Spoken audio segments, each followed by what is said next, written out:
Alors, je vais vous dire un peu comment j'ai été amené, oui, comme Sylvie l'a mentionné, à partir des étoiles, des réactions nucléaires dans les étoiles, à venir au sujet de la planète. C'est très simple, c'est qu'un ami à moi, qui s'appelle Frédéric Lenoir, qui est un philosophe, m'a dit moi, je suis un peu perdu parce que j'entends des gens qui disent ça va mal, c'est la catastrophe, et d'autres qui disent mais non, ça va mieux que jamais. Ce serait peut-être bien qu'un scientifique regarde ces choses-là et essaie d'établir lui-même un bilan, mais avec des techniques scientifiques.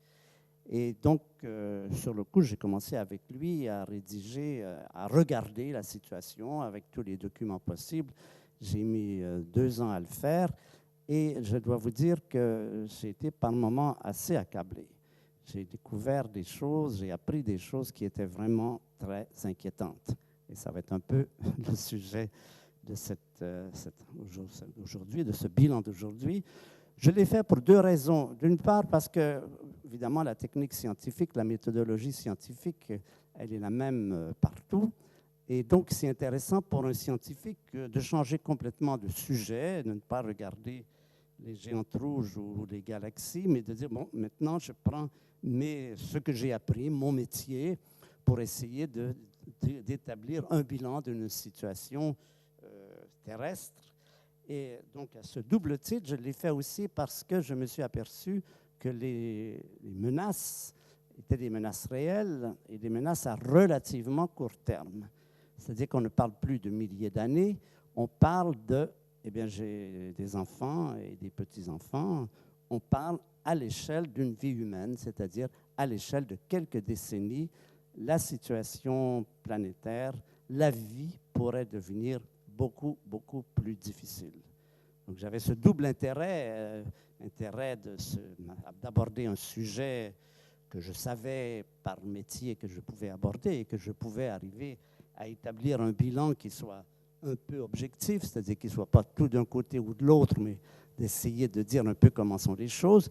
Mais en même temps, je me sentais personnellement impliqué, évidemment, parce que je sentais que, bon, moi, dans 50 ans, je ne serai plus là, mais mes enfants, mes petits-enfants ont toutes les chances d'être encore là.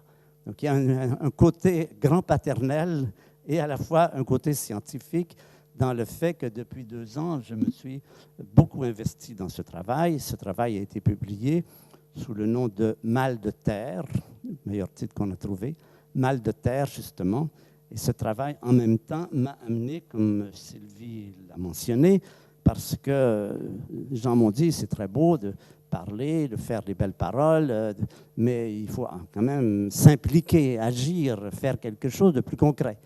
Et on m'a fait valoir ce que je pensais que le fait d'être connu médiatiquement donne un aspect important. Ce que quelqu'un de connu médiatiquement dit a plus de résonance, rejoint un plus grand public que ce qui est dit par quelqu'un de moins connu. Donc je pense que pour les gens qui sont connus, c'est une responsabilité d'utiliser ce fait qu'ils sont connus et reconnus pour essayer d'aborder des causes valables. Et cette cause valable, qui était l'environnement, je me disais depuis un certain temps qu'effectivement, je devais choisir de faire quelque chose. Mais quoi? Le milieu environnemental, c'est un milieu assez difficile, pour vous dire la vérité. Il y a de tout. Il y a des radicalisations excessives, il y a toute une gamme de gens, ça se mélange de notions de pouvoir, beaucoup veulent en profiter pour prendre le pouvoir, ça se mélange de quantité de choses. Je me suis aperçu à l'usage que c'est un milieu difficile dans lequel il faut bien choisir ses alliés, qui sont des gens de jugement, qui sont des gens modérés, qui sont des gens qui acceptent d'avancer à petits pas, qui ne demandent pas tout d'un coup qu'on change tout. C'est réaliste, il faut garder un certain réalisme, une certaine psychologie. On ne va pas changer les choses du jour au lendemain. Le grand défaut de beaucoup de mouvements d'environnement, c'est d'exiger tout de suite. Et il faut, au contraire, tenir compte. Ce qu'on peut faire de pire, c'est de dire cessez de tuer les loups parce que la Commission européenne vous l'interdit. Ça, c'est vraiment la mauvaise façon de procéder. Il faut dire aux gens, et cet après-midi, j'ai une rencontre avec des gens pour la défense de l'ours dans les Pyrénées. Là aussi, c'est un peu mal parti, c'est un peu radicalisé. Il y a des groupes qui disent « on les tue tous parce que c'est la peste », d'autres qui disent « mais non, nous avons des ordres, nous devons protéger les ours ». C'est ce qu'il faut éviter, c'est qu'il faut expliquer aux gens qui vivent avec les loups qu'à long terme, c'est leur intérêt de coexister avec les loups. C'est l'importance de l'explication, d'éviter l'autoritarisme. On vous l'interdit, vous ne le faites plus, ça fait des révolutions. Et à la fois la radicalisation, voilà, il faut passer tout de suite d'un extrême à l'autre. Donc, j'ai eu, ce qui s'est passé, c'est que, Sylvie l'a dit, Théodore Monod, qui était, comme vous savez, un grand humaniste scientifique, avait fondé dans les années 76 un mouvement qui s'appelait le ROC, le Rassemblement des opposants à la chasse. Il faut dire qu'à cette époque, la chasse en France, c'était la catastrophe. Il n'y avait pas de permis de conduire, de chasser. Il n'y avait pas de se conduire. Il n'y avait pas de gens chassaient n'importe quoi. Et pour les oiseaux et les migrateurs, c'était vraiment l'hécatombe. Donc, il a fondé ce mouvement qui était un mouvement justement qui a réussi à obtenir ces permis de chasse, qui a obtenu énormément d'éléments positifs. Et quand il est mort, il y a 3 ans maintenant, les gens du mouvement m'ont demandé est-ce que je voulais prendre sa place comme président, faisant état du fait qu'il fallait quelqu'un de connu, autrement ça risquait de se détériorer. Alors ça m'a paru une bonne occasion. Je me disais, d'un côté, il faut faire quelque chose de concret, il ne faut pas rester dans les généralités, mais d'un autre côté, il faut trouver quelque chose. Et j'ai trouvé là des gens extrêmement constructifs avec lesquels je travaille beaucoup. Je vous en parlerai tout à l'heure un peu plus. Et j'ai apporté, si d'ailleurs ça vous intéresse, et si vous voulez vous joindre à nous, à ce mouvement, j'ai apporté des petits dépliants qui vous permettront de procéder d'une façon concrète. Je vous dirai comment ça se passe. La première chose que j'ai demandé quand on m'a proposé ce mouvement, cette présidence, j'ai dit d'abord, je veux que vous changiez le titre. Je ne suis pas un opposant systématique à la chasse. La chasse est importante comme instrument de régulation. On a un problème au Québec, par exemple. Il y a eu trop peu de chasse. Maintenant, les chevreuils fourmillent. Comme on a éliminé leurs prédateurs qui étaient les loups, on a un problème de trop de chevreuils. Il y a le problème ici avec les cormorans, il y a les problèmes avec les ragondins, mais ça doit être une chasse de régulation qui permet d'établir un équilibre. Donc, je ne suis pas un opposant systématique à la chasse. Et deuxièmement, j'ai dit, je n'aime pas être dans un mouvement d'opposition. J'aime mieux dans un mouvement positif. Donc, j'ai obtenu que ça s'appelle la Ligue pour la préservation de la faune sauvage. Alors, bon, je vous parlerai un peu plus tout à l'heure de ce qu'on fait, de nos activités, de ce qu'on a réussi, de ce qu'on n'a pas réussi. C'est une lutte continuelle, mais qui prend une importance de plus en plus grande.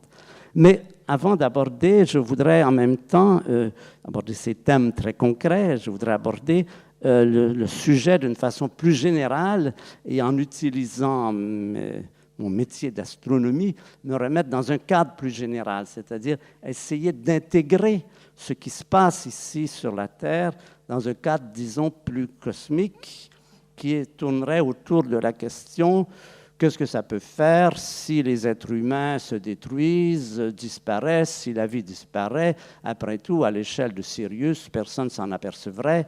L'univers est grand, ce serait vraiment anecdotique. Évidemment, pour nous, c'est plus grave. Mais je voudrais montrer que ça, c'est faux. Je voudrais vous montrer que même à l'échelle cosmique, ce qui se passe aujourd'hui sur la Terre, pendant ces années, ces décennies, est quelque chose de fondamental et qu'il faut le voir de beaucoup plus haut, que cela donne une portée plus importante à ces événements qui se passent. Alors, j'ai appelé cette conférence « L'avenir de la vie sur la Terre ». Bon, je vais vous résumer en quelques mots ce que je vais développer. La vie, elle va continuer. La vie sur la Terre, elle est là depuis 4 milliards d'années et elle va résister quoi que nous faisions les humains. Elle est beaucoup plus résistantes, beaucoup plus adaptables. Et les dernières découvertes sur la résistance des bactéries aux conditions les plus extrêmes montrent que nous sommes incapables, entre guillemets, et d'une façon un petit peu cynique, de détruire la vie sur la Terre. Le problème n'est pas là. Le problème, c'est l'avenir de l'humanité. Parce que l'humanité, les grands vertébrés, sont beaucoup, beaucoup plus fragiles. Et je vais l'utiliser autour d'un terme, l'intelligence. L'humanité est la porteur de l'intelligence. D'autres animaux sont intelligents, mais en autant que nous sachions, ils n'ont pas atteint nos niveaux. L'intelligence, la complexité sont-elles viables? Voilà comment je vais amener cette conférence sur ce plan. La complexité est-elle viable? Vous allez comprendre un peu plus ce que je vais dire, mais la seconde phrase est plus claire. L'intelligence est-elle un cadeau empoisonné? Est-ce que l'intelligence peut se survivre? Est-ce qu'elle peut coexister avec elle-même? Est-ce qu'elle peut coexister avec la force, avec les moyens qu'elle donne à ceux qui sont intelligents? C'est bien ça, tout le drame que nous vivons aujourd'hui. Les tortues vivent depuis 400 millions d'années, 300. Elles vivent très bien, elles ne sont pas en danger et ne risquent rien sauf nous-mêmes. L'intelligence, les êtres humains existent depuis 1-2 millions d'années, ça dépend de la définition qu'on donne aux hominiens, et déjà, ils sont sérieusement en danger. Donc, c'est cet aspect. La vie va se poursuivre, et d'ailleurs, peut-être que si l'humanité disparaît, l'évolution va reprendre, va continuer, elle va sans doute continuer, et peut-être d'autres animaux arriveront au stade où on en est, mais là, il y a ce passage critique que je vais essayer d'illustrer. Alors, ça va m'amener à vous raconter deux histoires, une qu'on peut appeler la belle histoire, et c'est l'histoire que nous raconte l'astronomie. C'est là qu'on va faire intervenir le Big Bang, les étoiles, les galaxies, l'évolution et tout ça, qui est l'histoire, qui est notre histoire, qui est l'histoire de comment il se fait que nous soyons ici aujourd'hui à Toulouse, qu'est-ce qui s'est passé, quels sont les antécédents, comment dans l'univers est apparue telle chose que le cerveau humain, qui est bien ce qui est en litige en ce moment. Et la moins belle histoire, c'est l'histoire contemporaine. Au lieu de regarder dans le ciel, de voir comment les choses évoluent, comment la complexité apparaît, vous regardez ce qui arrive sur la Terre et vous vous posez des questions quant à la viabilité de ce qui est une des plus belles constructions de la nature, c'est-à-dire le cerveau humain. Alors, c'est en ce sens que les gens me disent souvent quel rapport y a-t-il entre l'astronomie et l'écologie? Bien, il y a un énorme rapport. L'astronomie vous raconte cette belle histoire, et l'écologie consiste à dire, voyons à ce que cette histoire ne se menace pas et ne se condamne pas elle-même. Vous voyez dans quel sens c'est beaucoup plus large que simplement anecdotique ici, comment ça peut toucher à d'autres planètes. On a beaucoup parlé des nouvelles planètes, Sylvie nous a parlé de cette découverte de cette planète. On arrive de plus en plus à découvrir des planètes de plus en plus petites. On en est à 14 fois la masse de la Terre. On pense qu'il y a des planètes de la masse de la Terre existent vraisemblablement. Il est possible, mais rien n'est certain, que sur ces planètes vivent des gens. Est-ce que sur ces gens, il s'est passé des choses semblables? On ne sait pas, mais c'est un problème qui est vraisemblablement cette confrontation de la puissance de cette merveille de l'évolution qui est le cerveau humain avec justement sa puissance et sa capacité de se préserver et de ne pas s'autodétruire. Ça, c'est vraiment la question qui est au centre de nos préoccupations aujourd'hui. Et c'est, il faut le dire, un événement assez récent. Dans l'histoire de l'humanité, il y a 50 ans, ça ne se posait pas. Il y a 50 ans, il n'y avait pas cette menace que nous avons aujourd'hui. Vos grands-parents n'en ont jamais entendu parler. C'est quelque chose qui est né entre 1950 et 2000 et qui se poursuit d'année en année avec des effets qui sont de plus en plus visibles, presque à l'échelle des années, cette menace. Je vais en parler plus en détail, mais je vous le mentionne tout de suite. Alors, je recommence avec, donc pour intégrer ça dans un contexte tout à fait cosmique, récemment a été prise une photo de ce qu'était l'univers quand il avait à peu près 400 000 ans. Il y a un satellite qui s'appelle WMAP qui nous a donné une image dans laquelle on voit en direct, ce n'est pas une image de synthèse, c'est une image en direct de l'état de l'univers tel qu'il était, pas au Big Bang lui-même, mais pas longtemps après le Big Bang, c'est-à-dire à peu près 300-400 000 ans. Et cette photo nous a confirmé une fois de plus, maintenant il y a peu de doutes raisonnables sur la réalité de ce qu'on appelle, pas la réalité, la crédibilité de ce qu'on appelle le Big Bang, au moins dans ses grandes lignes. Il pense bien que ce scénario de l'univers semble bien maintenant avoir rencontré énormément d'objections possibles qui ont été renversées, et c'est le scénario qui est accepté par la quasi-totalité des astrophysiciens. Et c'est ce scénario qui va justement nous permettre d'intégrer notre histoire. Alors, qu'est-ce qu'il raconte, ce scénario de l'univers? Eh bien, il raconte à peu près ceci, que l'univers n'a pas toujours existé. Qu'est-ce qu'il y avait avant? Ne me le demandez pas. Il y a un livre qui s'appelle « Avant le Big Bang » qui se vend très bien, mais je vous dis tout de suite, ce n'est pas la peine. La question avant le Big Bang reste encore une des questions les plus non résolues. Il faut vous dire tout de suite qu'en science, il y a énormément de questions non résolues. Généralement, les scientifiques, quand ils vous parlent, ils vous disent des choses qu'ils savent. Et comme ça, vous avez l'impression qu'ils savent tout. Mais c'est faux. Pour chaque question à laquelle on a une réponse, il y en a peut-être 10 à laquelle on n'a pas de réponse. Donc, le Big Bang, l'univers n'a pas toujours existé. Cet univers a un âge. Cet âge, maintenant, on commence à le connaître assez bien. 13,7 milliards d'années. Je me souviens que les premières conférences que je faisais à Toulouse, il y a une vingtaine d'années, je disais c'est entre 10 et 20. Et puis ensuite, on a dit entre 10 et 15. Et au cours des années, ça se précise et les mesures tourne autour de 14 à peu de choses près. Eh bien, ce Big Bang, il a comme caractéristique, il y a 4 caractéristiques importantes. La première, c'est qu'il est très chaud, des milliards et milliards de degrés, très dense, des milliards de fois la densité du plomb, très lumineux, quantité de lumière invraisemblable, ce qui fait qu'on l'appelle le Big Bang, cette image colorée, et que l'histoire de l'univers, c'est l'histoire de comment il se refroidit progressivement, il se raréfie progressivement, il s'obscurcit progressivement. Donc ça, c'est 3 éléments importants. Mais le 4e, qui nous intéresse particulièrement, c'est que si on fait une comparaison entre l'univers tel qu'il était dans les premiers temps et aujourd'hui, il y a une chose qui diffère fondamentalement, c'est que l'univers d'aujourd'hui est un univers qui contient énormément de structures organisées.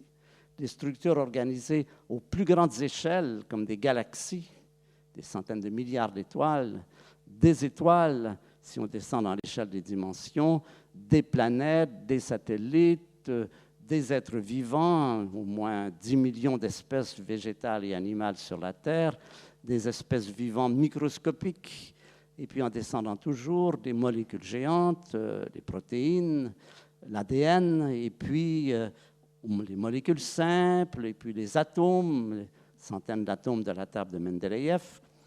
Et puis, toujours en descendant, on arrive aux protons, aux neutrons, et puis au niveau de ce qu'on appelle les particules élémentaires. Et les particules élémentaires, ce sont donc les briques dont sont composés tous ces éléments. Eh bien, ce qu'on découvre, c'est qu'au moment du Big Bang, il n'y a aucune structure organisée. Il n'y a pas de galaxie, il n'y a pas d'étoiles, il n'y a pas de planètes, il n'y a pas d'êtres vivants, évidemment. Il n'y a même pas de molécules, il n'y a même pas d'atomes, il n'y a même pas de protons et de neutrons. Le premier temps de l'univers, ce que nous en donne la reconstitution du Big Bang, à la fois par les observations et les théories, basées sur la théorie de la relativité générale d'Einstein, c'est qu'au début, c'est une sorte de chaos, si on veut appeler chaos, quelque chose dans lequel il n'y a aucune organisation.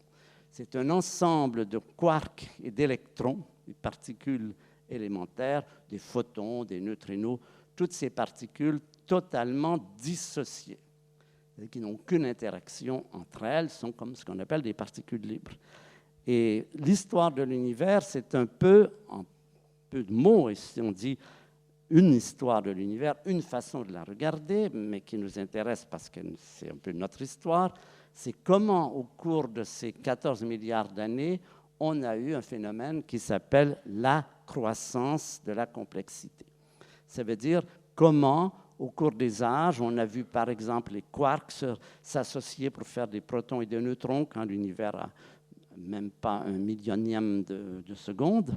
Ensuite, comment ces neutrons et les protons ont donné progressivement des noyaux, et ensuite des molécules, et en même temps formation des galaxies, fragmentation des galaxies en étoiles. Ces étoiles continuent à fabriquer des atomes. Donc, des systèmes qu'on peut décrire comme une complexité croissante et qui ont un élément fondamental qui s'appelle des propriétés émergentes. C'est-à-dire, quand vous prenez des éléments à un niveau, par exemple les atomes, et que vous les associez pour les amener à un autre niveau, par exemple les molécules, vous obtenez quelque chose qui a des propriétés que n'avait pas chacune des parties. L'exemple le plus simple, c'est l'eau. Vous prenez de l'hydrogène, vous prenez de l'oxygène, vous en faites de l'eau. L'eau a des propriétés que nous connaissons tous, qui ne sont pas présentes chez l'hydrogène et l'oxygène. C'est ce qu'on appelle des propriétés émergentes. Donc, croissance de la complexité en associant des éléments semblables pour obtenir des niveaux plus évolués, atomes, molécules, et puis premières cellules vivantes, et puis association des cellules vivantes, toujours avec ce phénomène qu'on appelle des propriétés émergentes qui apparaissent par l'association, qui ne sont pas présentes dans chacun des éléments. Une comparaison commode, c'est le langage, par exemple. Les mots sont faits de lettres. Si je vous dis B-L-E-U, j'ai pris 4 lettres, j'ai fait apparaître un mot qui a une propriété émergente, qui est le sens du mot, bleu. Ça émerge non pas de chacune des lettres, mais de leur association dans cet ordre précis. Donc l'histoire de l'univers, c'est cette histoire dans laquelle nous avons cette évolution avec l'apparition sur la Terre, il y a 4 milliards d'années, de petites cellules vivantes qui ensuite s'associent vers 1 milliard d'années dans le passé pour donner des organismes vivants, et les poissons, les amphibiens, les reptiles, les mammifères, les hominiens et les êtres humains, jusqu'à l'apparition de l'être humain, il y a environ 1 million d'années, qui, pour nous, et sur la Terre, peut-être ailleurs, on ne sait pas, est le champion de la complexité. Le cerveau humain possède une des propriétés émergentes que sont la conscience et l'intelligence. Pour vous donner une comparaison, chacun de nous, nous sommes faits en dernière analyse de quarks et d'électrons. Pour faire un être humain, ça prend beaucoup de quarks et d'électrons. Je vais vous donner une idée de ce que contient votre corps, ce corps que vous touchez. Ça dépend de votre poids, mais pas beaucoup. Vous en avez de l'ordre de 100 milliards, 2 milliards, 2 milliards. 1 avec 29 zéros, 10 puissance 29 pour les initiés. Ça, c'est chacun d'entre nous. 100 milliards de milliards de milliards de quarks et d'électrons, et qui ont comme propriété émergente, eh bien, peut-être la plus grande prouesse qui a jamais été faite dans l'univers. Vous fermez les yeux et vous dites « j'existe ». Vous ouvrez les yeux et vous dites « je suis à une conférence d'astronomie à Toulouse ». Ce seul fait d'être capable de prendre conscience de votre existence, c'est une prouesse fantastique qui demande que 100 milliards de milliards de milliards de particules jouent un rôle précis quelque part dans vos neurones, quelque part dans votre système digestif, dans vos poumons et tout cela. Ça, c'est la belle histoire.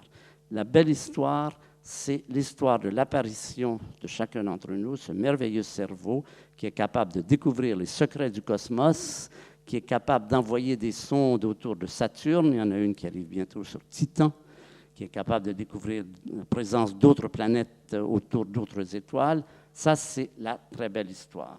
Donc, une histoire de l'univers, la nôtre, avec toutes ses propriétés que je viens de vous décrire. Alors, la moins belle histoire maintenant, parce qu'il faut bien être réaliste et passer devant la moins belle histoire, je vous dirais, on peut la décrire en disant en un mot, et qui est vraiment le problème si on le décrit, si on veut le rendre compact. La Terre est pleine. Il y a des photos qui ont été prises par des cosmonautes qui, vous les avez sans doute vus, qui au lieu de se retourner vers le ciel, se retournent vers la Terre la nuit et qui voient jusqu'à quel point la Terre est pleine de monde. Il y a de la lumière partout, des éclairages urbains, pas partout, c'est inégal, mais une très grande partie de la planète est peuplée. Et ces images sont extrêmement instructives parce qu'elles sont parues en différentes couleurs et chacune de ces couleurs nous désigne un problème. Donc cette image est inquiétante, elle est riche, elle est belle, mais en même temps, elle vous fait sonner des petites cloches d'alarme. Si la Terre est éclairée partout, c'est qu'on brûle du pétrole. Bien sûr, c'est le pétrole, un peu de nucléaire, à l'échelle de la planète, ce n'est pas grand-chose, solaire, ce n'est pas grand-chose, pétrole, charbon, gaz carbonique font la majorité des sources d'énergie sur la planète. Eh bien, ce pétrole, d'une part, nous avons des preuves, et depuis cette année, ça c'est assez nouveau. Dans le passé, les grandes compagnies pétrolières affirmaient qu'il y avait encore beaucoup de réserves. Depuis l'an dernier, Shell, Exxon commencent à dire non, ça ce n'est pas vrai. Nous brûlons aujourd'hui 4 barils de pétrole pour chaque baril que nous puisons. Nous arrivons d'ici quelques années à un moment où la demande va dépasser l'offre et les prix qui ont commencé à monter récemment, probablement pour des raisons plus politiques qu'autre chose, vont forcément monter. D'ici quelques décennies, on aura à peu près épuisé le pétrole sur la Terre. Alors ça, c'est dramatique quand vous mettez en contraste le fait qu'en 100 ans, et sans la moindre souci jusqu'à récemment, on aura épuisé l'activité productrice de pétrole qui se place au Dévonien, au Carbonifère, qui a duré à peu près 100 millions d'années. 100 millions d'années, 100 ans, nous aurons épuisé le pétrole. Alors, qu'est-ce que ça fait? Le charbon, un peu plus longtemps, le gaz naturel, le pétrole, à peu près la même chose. Je vous parlerai du nucléaire tout à l'heure, mais peut-être si vous me demanderez des questions à la fin. Mais en tout cas, pour ce qui est du nucléaire que nous utilisons, c'est-à-dire nucléaire à neutrons lents, l'uranium-235, celui que nous utilisons dans les réacteurs d'aujourd'hui, c'est à peu près la même chose. C'est à l'échelle de 30 ou 40 ans. Nous sommes vraiment en train d'épuiser les réserves. Alors, le problème d'épuiser les réserves de pétrole, chaque source a ses problèmes, mais je vais parler du problème que vous connaissez tous, qui est bien sûr l'émission de gaz carbonique dans l'atmosphère. Le gaz carbonique s'est multiplié par à peu près 30% depuis 1900, et on prévoit déjà qu'il pourrait doubler et peut-être même tripler. Ça, c'est un effet très, très grave. Ce problème produit bien sûr un effet de serre, c'est-à-dire que le gaz carbonique qui s'accumule dans l'atmosphère fait exactement comme la plaque de verre que vous mettez sur vos semis au printemps et retient la chaleur du soleil, et la Terre se réchauffe, et nous avons maintenant... Eh bien là, c'est important d'avoir des bonnes sources, justement, parce qu'il y a eu beaucoup de débats sur ces questions. Alors la meilleure source, et je suis sûr que Jouzel vous en parlera s'il aborde ce sujet, la meilleure source, c'est l'enquête qu'a fait les Nations Unies depuis quelques années en se demandant, et la question était légitime, est-ce que c'est vrai que nos émissions de pétrole, de gaz carbonique réchauffent la Terre, ou en d'autres mots, comment cela compare-t-il avec des variations naturelles qui seraient reliées par exemple aux glaciations? On sait bien qu'il y a eu des réchauffements, des glaciations. Est-ce que c'est pas relié à des phénomènes solaires? C'était une question tout à fait légitime à poser. Cette question a été posée à un ensemble qui s'appelle IPCC, International Panel on Climate Change, en français GIEC, et 2500 scientifiques parmi les meilleurs spécialistes du monde, donc ceux auxquels vous vraiment pouvez faire confiance. On donne leur rapport régulièrement, et leur dernier rapport, celui de 2003, est très clair. La planète se réchauffe, la Terre s'est réchauffée d'un peu moins d'1 degré pendant le XXe siècle et va continuer à se réchauffer, mais la question la plus importante, est-ce que c'est un phénomène naturel et quelle est la contribution de l'effet de serre, le gaz carbonique, mais aussi le méthane, il y a plusieurs autres gaz qui interviennent? Réponse de l'IPCC, à 90% au moins, c'est le réchauffement dû à l'industrie. Donc ça, maintenant, c'est très clair. Je crois qu'il faut prendre ça au sérieux. c'est vraiment établi par la meilleure source crédible. Vous n'avez pas de source plus crédible que celle-là. Quelqu'un vous dit « Ah non, c'est pas vrai, c'est les volcans ». Bon, il faut vous dire « Mais écoutez, regardez, les documents sont maintenant assez spécifiques. Le réchauffement planétaire est un réchauffement qui est dû en grande majorité aux effets humains et qui va se continuer. Les pronostics, les prévisions du GIEC prévoient au moins 3 degrés de plus pendant le 21e siècle. Et qu'est-ce que ça fait d'augmenter la température? Eh bien, ça fait d'abord une déstabilisation des climats. Les climats qui avaient tendance à se restabiliser, on va aller vers des extrêmes, des tempêtes de plus en plus violentes, des canicules de plus en plus violentes. La canicule de l'an dernier a eu un effet positif dans un sens, c'est que les gens qui ne croyaient pas trop à cela, parce que c'est loin, parce que, eh bien, je crois que cela a fait prendre conscience de ces phénomènes.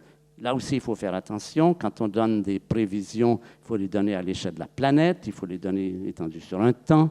Est-ce qu'on peut dire que cette canicule était vraiment due à l'effet de serre? Je dirais vraisemblablement, mais toujours, il faut entrer dans des statistiques plus précises à l'échelle de la planète. L'année 2003 est la plus chaude depuis qu'on fait des statistiques. L'année 1998 est la seconde. On voit vraiment qu'on est entré dans une période d'augmentation des cyclones, d'augmentation des inondations. Nous sommes déjà dedans et cela risque de s'aggraver de plus en plus avec le temps. Alors, un des aspects importants que je vais mentionner, j'y reviendrai tout de suite, c'est l'importance du secteur routier. Le secteur routier le transport devient la principale menace. Il y a eu, de la part des industries, une réduction depuis une dizaine d'années sous les demandes des gens qui sont préoccupés, d'une réduction d'au moins 20% des émissions d'énergie par les industries. Cela a été plus que compensé par l'émission routière qui est de 27% et qui continue en flèche. Ça, le secteur routier, c'est vraiment le secteur qui nous menace aujourd'hui. On y reviendra, mais je le mentionne comme ça en passant. Alors, il y a eu quoi? Il y a eu des réactions. Il y a eu Kyoto, bien sûr, la conférence de Kyoto qui disait qu'il faut réduire le gaz carbonique. Ces réactions, ces mouvements ne passent pas bien. Les États-Unis refusent. La Russie, M. Poutine fait chanter le chaud et le froid en demandant finalement, on ne sait pas encore si Kyoto va passer. Il faut savoir que Kyoto, ça implique une réduction de 6% du gaz carbonique. Pour stabiliser la planète, il faudrait réduire de 60%. C'est donc simplement un premier pas, et déjà ce premier pas est déjà problématique. En termes de plus quantitatifs, normalement, avant cette crise, c'est-à-dire avant 1900, il y avait un équilibre entre la quantité de gaz carbonique qui était émis par les volcans, des phénomènes naturels, l'érosion des pierres, et l'absorption par l'océan. Le gaz carbonique est absorbé par le plancton qui se transforme en carbonate qui tombe au fond des océans.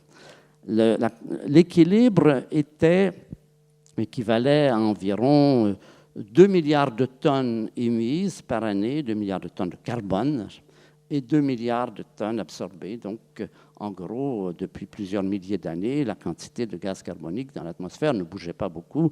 À 280 ppm, c'était à peu près stable. On a maintenant de bonnes données. Aujourd'hui, on émet 7 milliards de tonnes. Et l'océan n'a pas changé. L'océan était capable d'en absorber 2 milliards. Et si la planète se réchauffe, la capacité d'absorption diminue. Donc voilà le problème. C'est cette augmentation du gaz carbonique continuel avec tous ses effets. Voilà pour la question du pétrole. Un autre épuisement des réserves naturelles, c'est la nourriture. La nourriture, c'est aussi un vrai problème. Vous savez que Woody Allen, dans un de ses films, je crois que c'est Annie Hall, disait il y a 4 grandes questions. D'où venons-nous? Qui sommes-nous? Où allons-nous? Et qu'allons-nous manger ce soir? Alors, quand Woody Allen le dit, c'est un peu en boutade, évidemment. Mais je ne sais pas s'il était conscient du fait que ce qu'on appelle ceci, En parlant de ce soir, on parle de ce soir. Nous savons que nous avons tous un bon repas à préparer à la maison ou au restaurant. Mais si pour ce soir, on parle à l'échelle de 30 ou 50 ans, là, ça devient une véritable question. Problème des pêcheries. Les pêcheries sont en effondrement partout. Toutes les grandes pêcheries, la morue, le merlan, dans le monde entier, sont en effondrement. On pêche aujourd'hui beaucoup plus de poissons qu'il ne s'en reproduit naturellement. Voilà, la planète est pleine. On a fait des bateaux de plus en plus puissants, capables de prendre plus de poissons que jamais. On n'a pas tenu compte du fait que la Terre n'est pas infinie, que la quantité de poissons n'est pas infinie. Et on a dépassé aujourd'hui ce seuil et on s'aperçoit que ça devient les morues que vos ancêtres et les miens allaient pêcher sur les bancs de Terre-Neuve. Interdiction, ils ont tombé de 99,9%. Et depuis plusieurs années, on attend avec impatience de voir si ça se renouvelle. Ça n'a pas l'air de se renouveler. Révolution verte. La révolution verte, vous savez ce que c'est. Dans les années 1950, les gens prévoyaient famine universelle à l'échelle de l'an 2000. Heureusement, il y a eu la révolution verte qui consistait à augmenter la productivité des terrains, surtout en y mettant de plus en plus de pesticides, d'engrais et de pesticides. Cette révolution verte a passé son maximum en 1995. La quantité de céréales produites sur la Terre est en diminution depuis 1995 et on se retrouve avec les effets négatifs de la révolution verte qui sont les nitrates, l'empoisonnement des couches des nappes phréatiques et surtout la quantité de pesticides qu'on a mis qui stérilisent des terres à une très, très grande vitesse. Alors voilà, donc si on regarde sur le plan de la nourriture, sur le plan de la forêt, eh bien ces images du ciel, de la Terre vue du ciel, vous présentent des taches mauves tout le long de l'Amazonie, de l'Indonésie, de l'Afrique subsaharienne. Ce sont les feux de forêt très bien visibles. Les cosmonautes, Jean-François Clairvoy nous disait comment il voyait du ciel très bien toutes ces photos, ces forêts qui flambaient. Eh bien, ces forêts, maintenant, on évalue qu'on a détruit plus de la moitié de la forêt terrestre et que ça continue à très grande allure. Un exemple particulièrement dramatique, c'est Madagascar.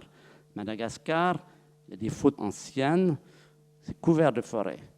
Vous regardez aujourd'hui, la forêt a été détruite à 97%. 97% de la forêt Madagascar.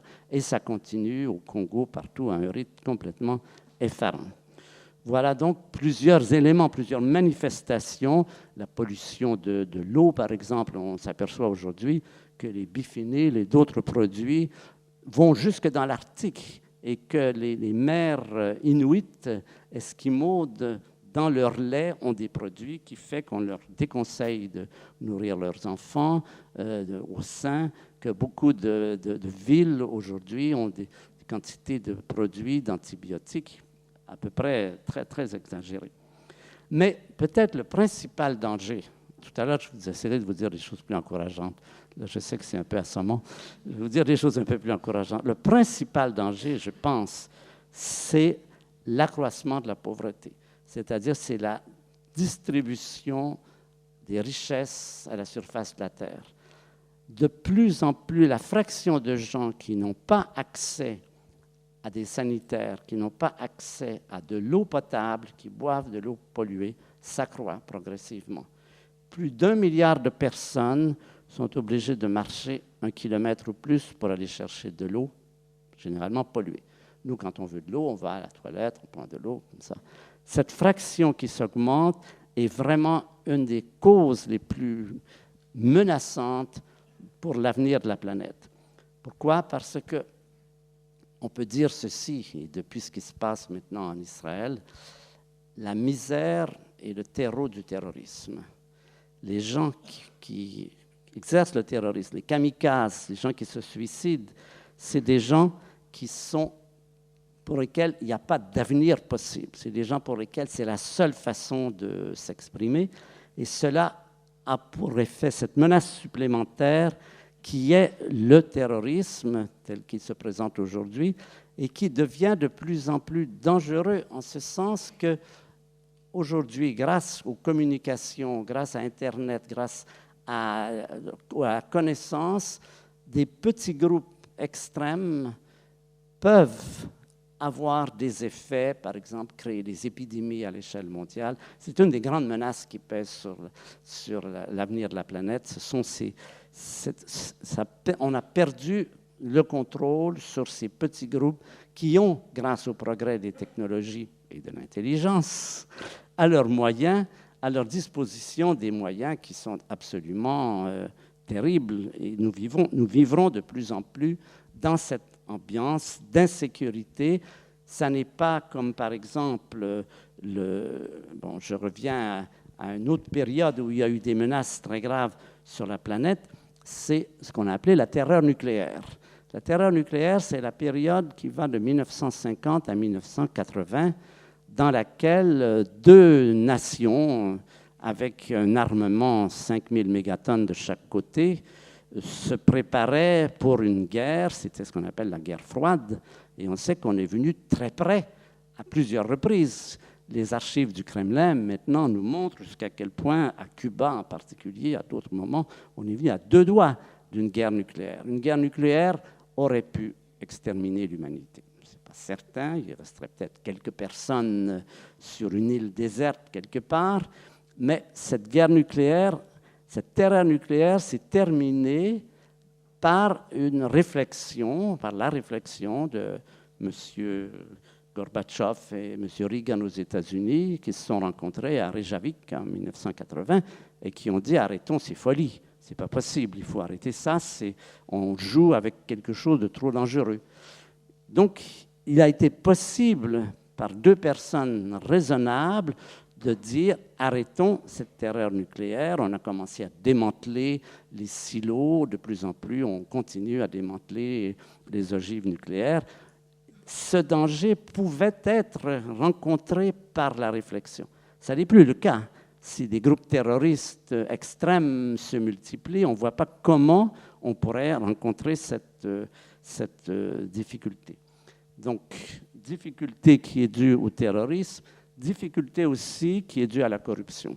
La corruption est un phénomène général dans les pays pauvres, dans les pays riches aussi, mais dans les pays pauvres encore plus, qui fait que la misère, la pauvreté est aggravée par le fait que les aides internationales, quand vous y regardez de près, vous apercevez où elles passent. Elles ne vont pas à l'endroit où elles voudraient. La corruption augmente de plus en plus et tout ça, c'est des menaces. Il faut voir les choses en face. Hein. C'est l'état de la planète en 2004 et c'est bien cela. Alors, je voudrais aborder maintenant un autre aspect encore relié au danger qui nous menace, c'est ce qu'on appelle l'érosion de la biodiversité. On peut lui donner une plus grande portée si on la replace dans l'histoire de la planète. L'histoire de la planète, c'est toujours intéressant de revenir sur l'histoire de la planète et de voir est-ce qu'il y a eu des situations analogues qui se sont passées. On peut toujours prendre une certaine sagesse en regardant le passé. Par exemple, on découvre que la température qui augmente de 1 ou 2 degrés, la température de la Terre aujourd'hui est d'environ 15 degrés. Elle vient de passer de 14 à 15 degrés. On s'aperçoit qu'il a fait beaucoup plus chaud que ça. On s'aperçoit que à l'époque des dinosaures, il y a 65 millions d'années, il faisait 25 degrés de moyenne. Donc, ça a été beaucoup plus chaud. La quantité de gaz carbonique, donc aujourd'hui, qui est de 280 parties par million, elle a déjà été au moins 15 fois plus élevée. C'est intéressant de voir comment la vie s'est adaptée, comment la vie a pu persister, comment la vie, comme je vous le disais tout à l'heure, est très adaptable, comment elle a rencontré des circonstances beaucoup plus graves.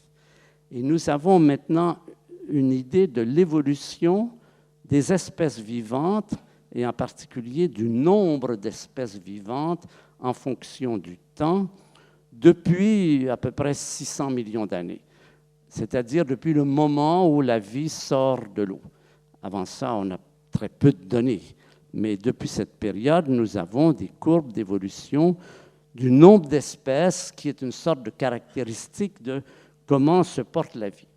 Et cette courbe est extrêmement intéressante parce qu'on s'aperçoit d'une part que la vie existe depuis 4 milliards d'années, 600 millions d'années, etc., et qu'elle a toujours résisté.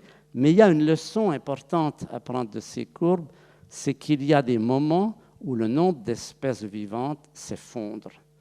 C'est ce que nous appelons des extinctions. C'est des moments où tout d'un coup, on s'aperçoit que le nombre d'espèces vivantes tombe de 50%. Il y a 225 millions d'années, il y a eu un événement qu'on appelle la 4e extinction. Il y en a 5 qui sont bien connus. La 4e extinction, il y a 225, c'est plutôt 250 maintenant qu'on donne comme chiffre.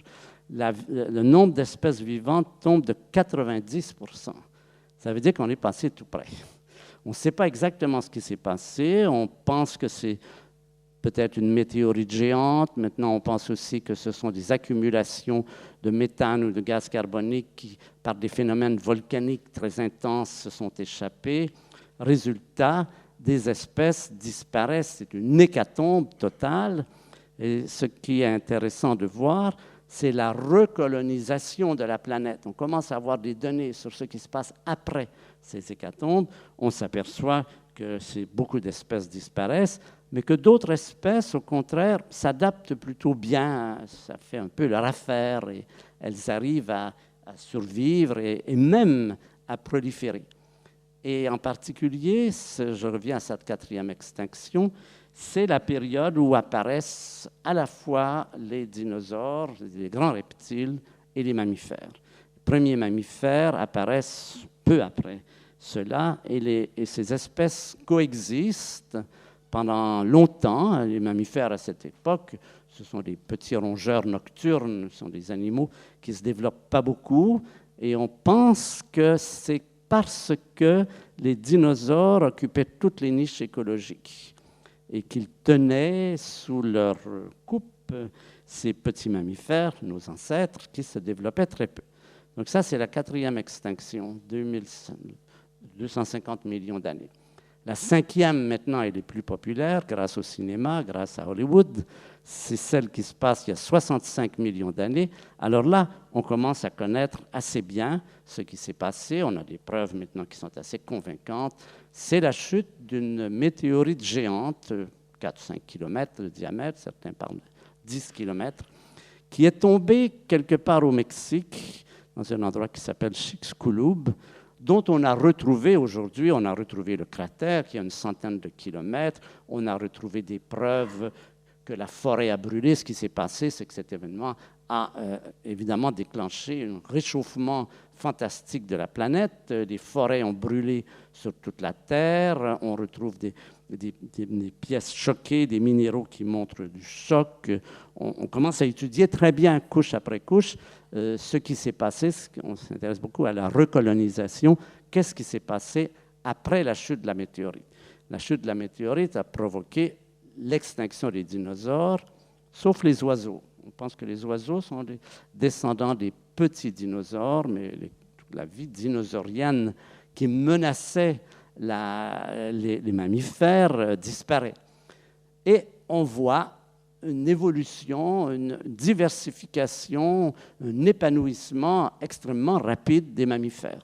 Les mammifères se diversifient, on voit apparaître les chats, les chiens, les girafes, toutes les espèces se diversifient très rapidement.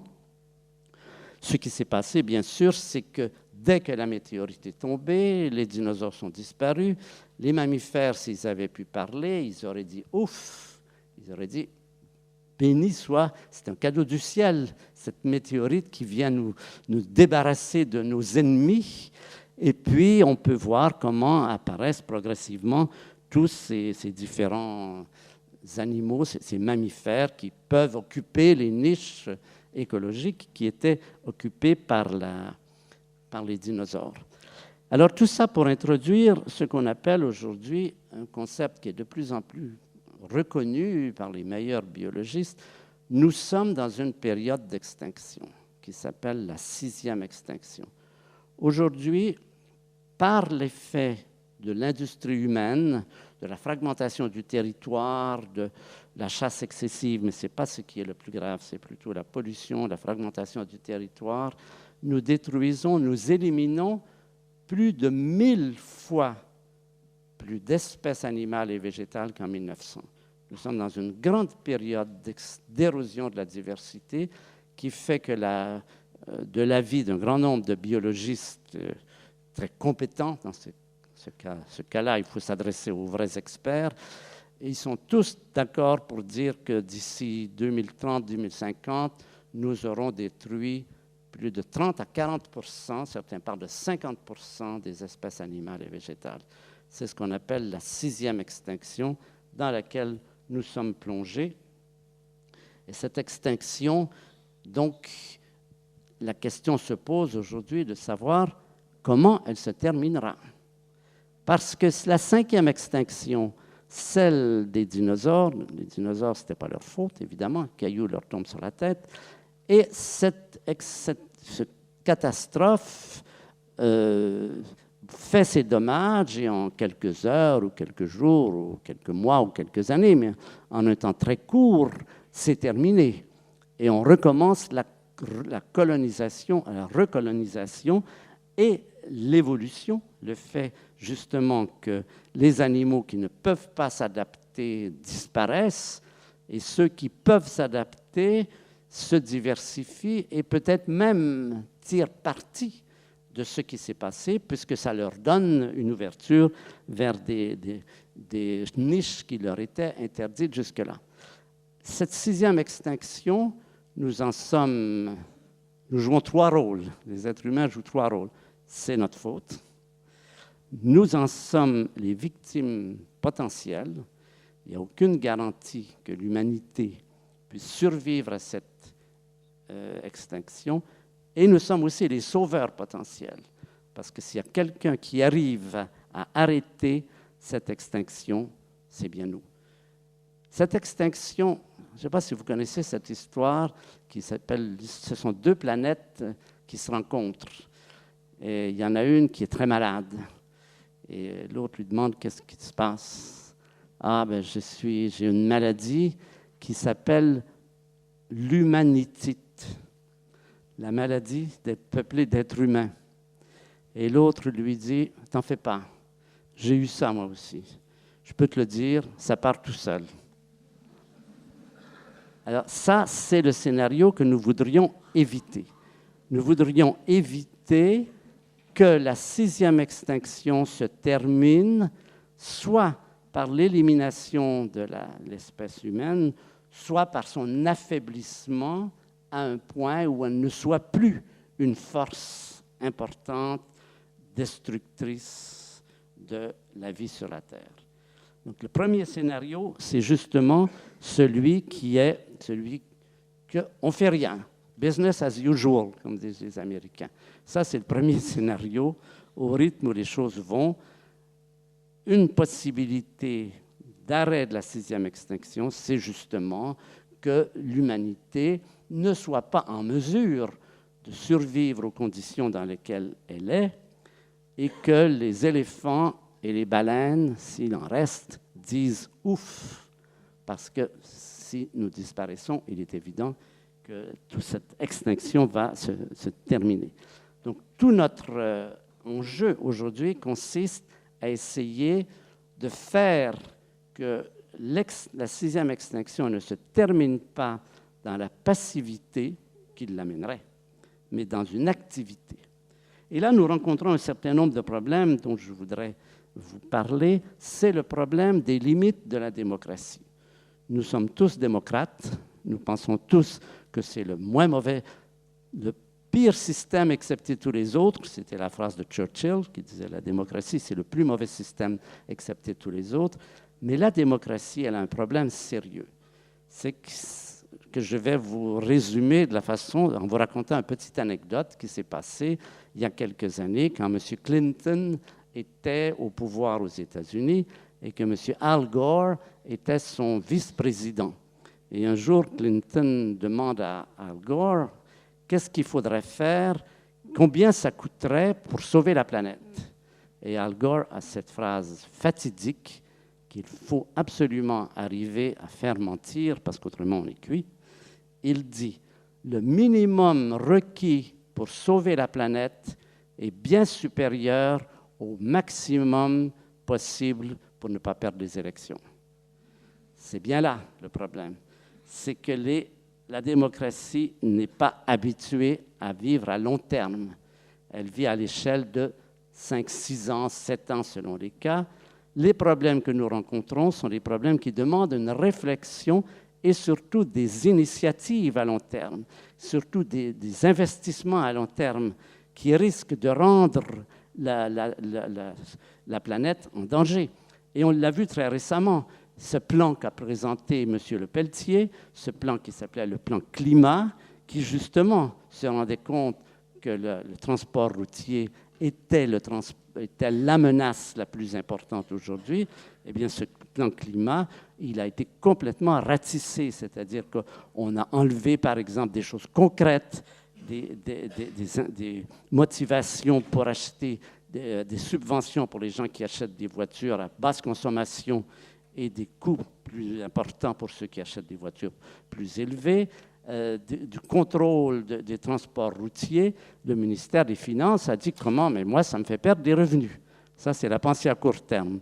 Le ministère des Finances ne se rend pas compte que les pertes de revenus, aujourd'hui, ils refusent le plan routier pour ne pas avoir de perte de revenus. Ils ont à la fois des pertes de revenus et des pollution de plus en plus importante. C'est ça qui est tout le problème que nous essayons de rencontrer.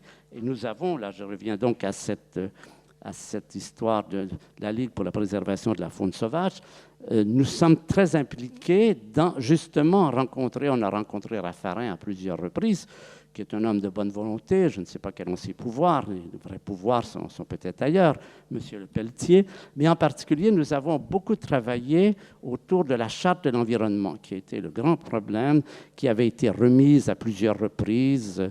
Les gouvernements, les députés ne voulaient pas la passer, la renvoyaient à plus tard.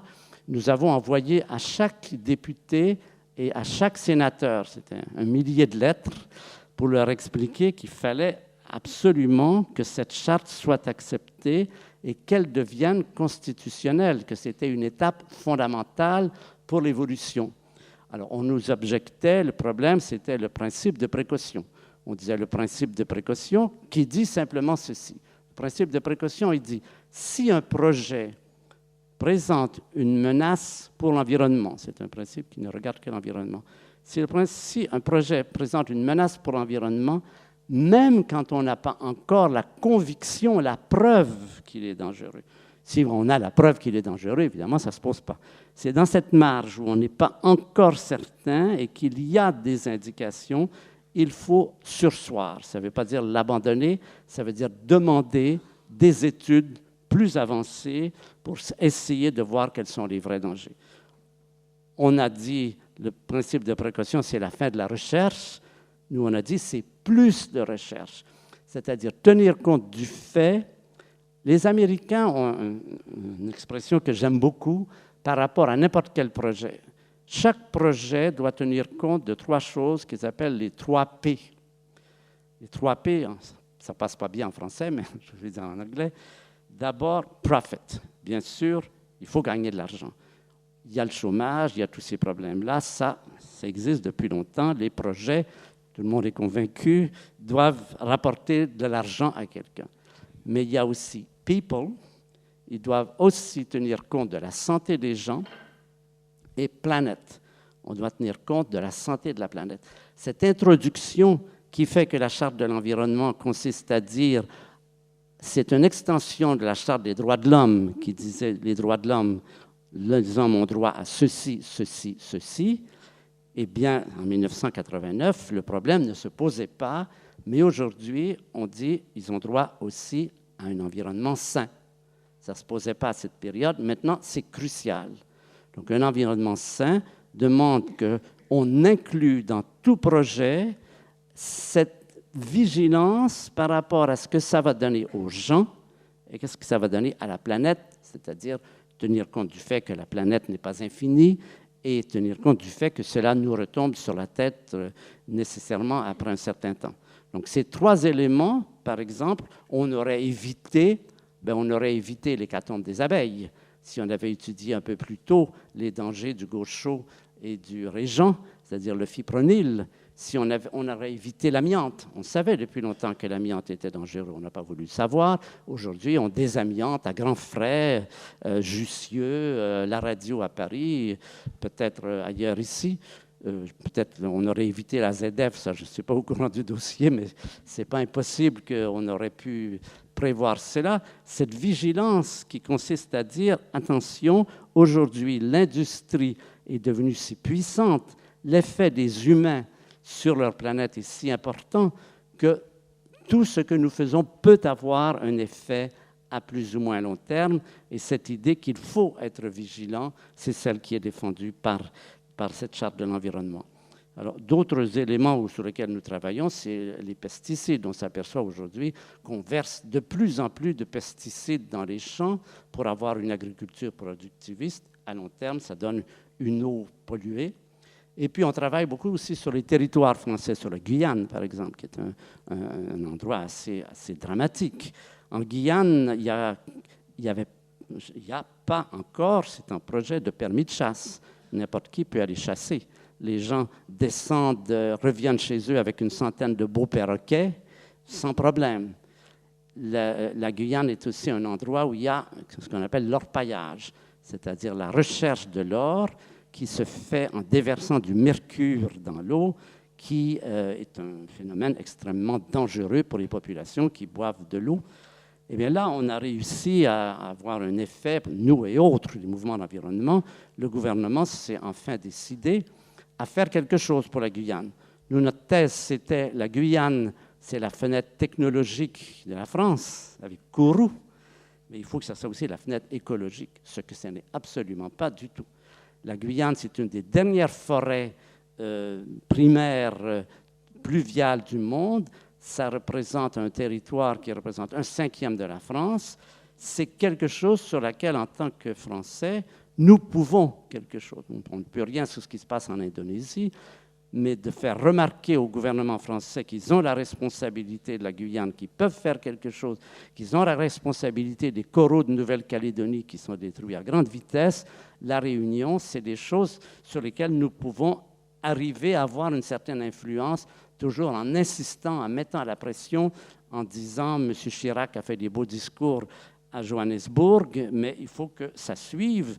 Et la différence entre ce qu'il a dit à Johannesburg et le comportement des administrateurs en Guyane est trop frappant, trop dramatique. Donc c'est un des éléments qui nous active. Donc invitation à ceux que ça intéresse, plus on est nombreux, mieux c'est. C'est ce qu'on peut faire. Les gens disent toujours qu'est-ce qu'on peut faire. Bien, une des choses qu'on peut faire, c'est justement ça. S'associer à des mouvements d'environnement, plus on est nombreux, plus on est actif pour agir directement, pour prendre contact avec les dirigeants, les mettre devant leurs responsabilités. Si vous voulez un exemple, quand la Charte de l'environnement est passée, l'UMP a voté pour, mais les socialistes ont voté contre. Vous vous rendez compte? C'est de l'électoralisme au niveau primaire. Pourquoi les socialistes ont voté contre? Parce que ça venait de l'autre côté. On est encore dans cette dichotomie qui consiste à dire, si le parti adverse a présenté quelque chose, on doit voter contre. Il n'y a aucune conscience du fait que là, c'est sérieux. La Charte de l'environnement, c'était évidemment quelque chose. Mais non, c'est l'autre parti. C'est ça, c'est là qu'il y a cette réforme de la démocratie à faire, cette prise de conscience des gens que nous sommes dans une véritable crise. Et maintenant, je vais revenir à l'échelle cosmique et à cette question de la complexité. Souvent, on demande si vous étiez en contact avec des extraterrestres, si dans l'une de ces planètes qu'on découvre aujourd'hui, on découvrait qu'il y a des gens intelligents, parce que rien n'est possible. Quelles questions leur demanderiez-vous? Je pense que moi, personnellement, la question, je leur demanderais ceci. Comment avez-vous rencontré cette crise? Comment êtes-vous arrivé à survivre à votre propre puissance? comment avez-vous empêché, si ces gens ont dépassé notre état, comment avez-vous empêché votre intelligence, votre technologie de vous exterminer? Et la question que je posais au début et qui revient, c'est celle-ci. Quand on dit la complexité est-elle viable et l'intelligence est-elle un cadeau empoisonné, il n'y a pas de réponse absolue à ces questions. La réponse, c'est celle que nous donnerons. Elle est entre nos mains. C'est entre les mains de l'humanité de montrer que l'intelligence est viable, que la complexité n'est pas quelque chose qui n'est pas durable.